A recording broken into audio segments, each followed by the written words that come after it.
వీక్షకులందరికీ నమస్కారం. ఏప్రిల్ మాసంలో గ్రహస్థితి ఏ విధంగా ఉన్నది? ఆ గ్రహస్థితి మీ రాశి వారికి ఏ విధమైనటువంటి ఫలితాలను ఇవ్వబోతూ ఉన్నది అనేటువంటి విషయాన్ని ఈ వీడియో ద్వారా క్లుప్తంగా తెలుసుకునేటువంటి ప్రయత్నం చేద్దాం.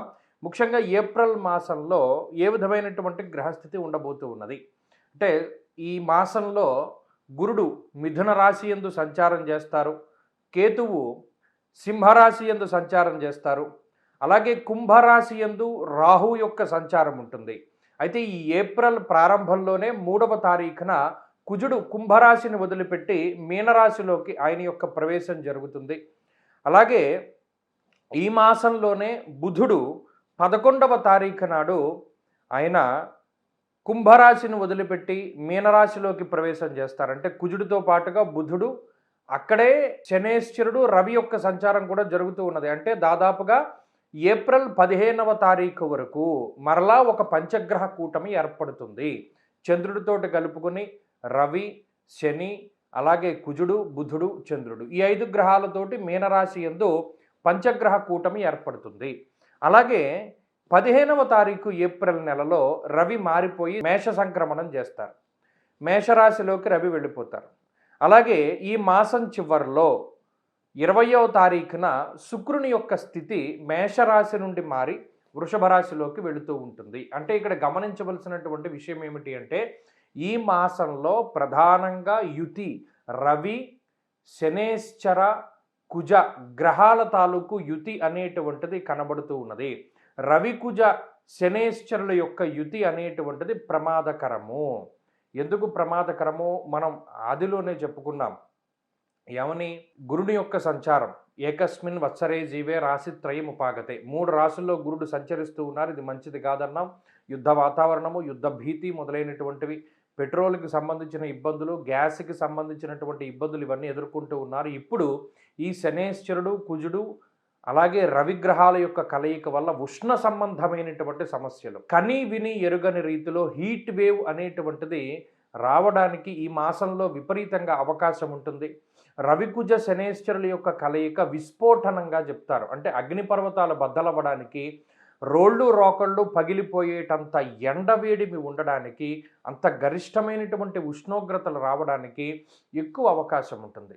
కాబట్టి విద్యుత్తుకి సంబంధించినటువంటి ప్రమాదాలకి, లేదా ఈ అగ్ని సంబంధమైనటువంటి ప్రమాదాలకి, కార్చిచ్చులకి, మరీ ముఖ్యంగా మనం పంచాంగ శ్రవణంలో కూడా చెప్పుకున్నాం, అడవిలో ఉండేటువంటి జంతువులకి ఇబ్బంది అని, అటువంటి వాటికి ఎక్కువ అవకాశం ఉంటుంది.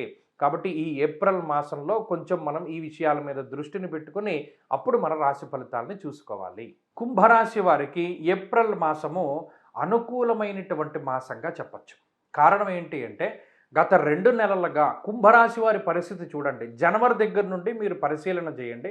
జనవరి నెలలో కొంత పర్వాలేదు.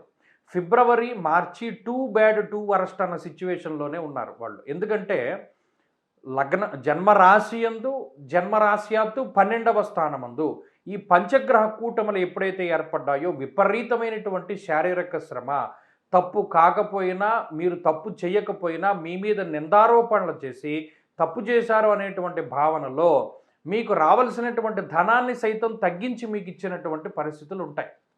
లేదు, మీకు రావాల్సినటువంటి ప్రతిఫలాన్ని కొంత కోత విధించి మీకు ఇచ్చినటువంటి పరిస్థితులు ఉంటాయి. లేదు, మీకు రావాల్సినటువంటి ప్రతిఫలం పూర్తి స్థాయిలో మీకు దక్కకపోవడం ఉంటుంది. అంటే ఇక్కడ కుంభరాశి వారికి శ్రమ అధికము, ఫలితం తక్కువగానే ఉన్నది. గత మాసమంతా ఇదే రకమైన పరిస్థితి. ఎంత కష్టపడి ఎన్ని తెలివితేటలుగా ఏ ప్రయత్నం చేసినా ఏ కోశానా కూడా మీరు ఆశించిన ప్రతిఫలం రాక నిరాశ నిస్పృహలే ఎక్కువగా ఉన్నాయి. మరి ఈ మాసంలో ఏంటంటే గారడీ జరిగిందా, మాకు ఏదైనా అద్భుతమా, మ్యాజిక్ జరిగిందా అని అనుకోవచ్చు. కానీ అటువంటివి ఏమీ ఉండవు. ఎప్పుడూ కూడా గ్రహస్థితి ఒకేలా ఉండదు. ఎప్పుడూ కూడా ఋతుపవనాలు ఒకే చోట ఉండవు, మబ్బులు ఒకే చోట ఉండవు, అలా జరుగుతూ ఉంటాయి. అలాగే వ్యతిరేకమైన గ్రహస్థితి ఎల్లకాలం కుంభరాశి వాళ్ళకే ఉండదు, ఇంకో రాశి వాళ్ళకి వెళ్తూ ఉంటుంది. కాబట్టి ఈ కుంభరాశి వారికి ఏమైంది? జన్మ కుజుని యొక్క దోషం పోయింది, జన్మ బుధుని యొక్క దోషం పోయింది, జన్మ రవి యొక్క దోషం పోయింది గత మాసంతో పోల్చుకుంటే. ఈ కుజుడు యక్షరాక్షస పీడితం, జన్మరాశి గతే భౌమో యక్షరాక్షస పీడితం అన్నారు. అంటే ఓ రాక్షసుడికి నిజంగా మనిషి దొరికితే వాడు ఎలా ఏడిపిస్తాడో ఈ గ్రహస్థితి మిమ్మల్ని అలా ఏడిపించింది అని స్పష్టంగా అక్కడ మనకి గ్రహస్థితి చెప్పేసింది. మరి ఈ మాసంలో జరిగిన మెరాకిల్ ఏంటంటే కుజుడు మీ రాశిని వదిలిపెట్టి వెళ్ళిపోయారు. అది గొప్ప విషయం. సరే, రెండవ స్థానంలో కుజుడు యోగించకపోయినా మిమ్మల్ని బాధించడు, అది గొప్ప విషయం. తర్వాత బుధుడు యోగించే స్థితికి వెళ్ళారు. అలాగే శుక్రుడు యోగించే స్థితికి వెళ్ళారు. అలాగే రవి ఈ మాసంలో 15వ తారీఖు తర్వాత యోగించే స్థితికి వెళ్ళారు. అంటే గ్రహాల యొక్క అనుకూలతలు పెరిగి ప్రతికూలతలు తగ్గినప్పుడు సౌఖ్యవంతమైనటువంటి జీవనం వస్తుంది. అంటే కష్టపడేటువంటి రోజులు పోతాయి. మీకంటూ కొంత వ్యక్తిత్వానికి, మీ మాటకి విలువ పెరుగుతూ ఉంటుంది. కుటుంబ సభ్యుల దగ్గర గౌరవం ఉంటుంది. సమాజంలో గౌరవం ఉంటుంది. చేతిలో డబ్బు నిలుస్తాయి. మీరు గమనించండి, మార్చి నెలలో ప్రారంభంలో మీ దగ్గరున్న బడ్జెట్టు, మార్చి ఎర్నింగ్సు, మార్చి క్లోజింగ్సు అన్నీ లెక్కబెట్టుకోండి, ఏడవ రూపాయి మిగలదు. కానీ ఏప్రిల్‌లో రూపాయి మిగులుతుంది. రూపాయి కనబడుతుంది. అలాగే శ్రమకి తగ్గ ప్రతిఫలం కనబడుతుంది. ఏదో ఒక ప్రయోజనం కనబడుతుంది. ఏదో ఒక రకమైనటువంటి ప్రతిఫలం కనబడుతుంది. ఎవడో ఒకడు సహాయం చేస్తాడు. ఏమీ లేకపోతే పలానా వ్యసనానికి ఇదివరకు బానిసలయ్యేటువంటి పరిస్థితులు ఇప్పుడు ఆ వ్యసనాల బారి నుండి కూడా బయటపడుతూ ఉంటారు. ఏదో ఒక మంచి అబ్బుతూ ఉంటుంది. అంటే ఈ కుంభరాశి వారికి ఇది ఎందుకు కలిగింది ఈ వాతావరణం అంటే, ఈ జన్మరాశి స్థిత గ్రహాలన్నీ కూడా వెళ్ళిపోయాయి. ఈ వెళ్ళిపోవడం ఏం చేస్తుందంటే వీళ్ళ వ్యక్తిత్వంలో మార్పు వస్తుంది. సడన్‌గా సైలెంట్ అయిపోతారు. అంతకాలము చాలా గొప్పగా మాట్లాడుతూ అనేక రకాలుగా ముందుకు వెళ్ళినటువంటి కుంభరాశి వాళ్ళు ఏమైపోతారంటే సైలెంట్ అయిపోతారు. మాట్లాడరు. ఇది వ్యక్తిత్వంలో కూడా మార్పును తీసుకొస్తుంది. అలాగే స్కిన్ ప్రాబ్లమ్స్ తగ్గుతాయి. అనారోగ్య సమస్యలు తగ్గుతాయి. ఇరిటేషన్ తగ్గుతుంది. ఫ్రస్ట్రేషన్ తగ్గుతుంది. ఇలా అనేక రకాలుగా కుంభరాశి వారికి గ్రహస్థితి ఉపయోగపడుతుంది. వృత్తి ఉద్యోగాల్లో ఎదుగుదలను ఇస్తుంది. సామాజికంగా చాలా గొప్పగా ఉపయోగపడుతూ ఉంటుంది. కుంభరాశి వారు ఈ మాసంలో మరింత అనుకూలమైనటువంటి ఫలితాలను సాధించడానికై ఎక్కువగా ఆంజనేయ స్వామి వారి యొక్క ఆరాధన చేస్తూ ఉండడం చెప్పదగినటువంటి సూచన.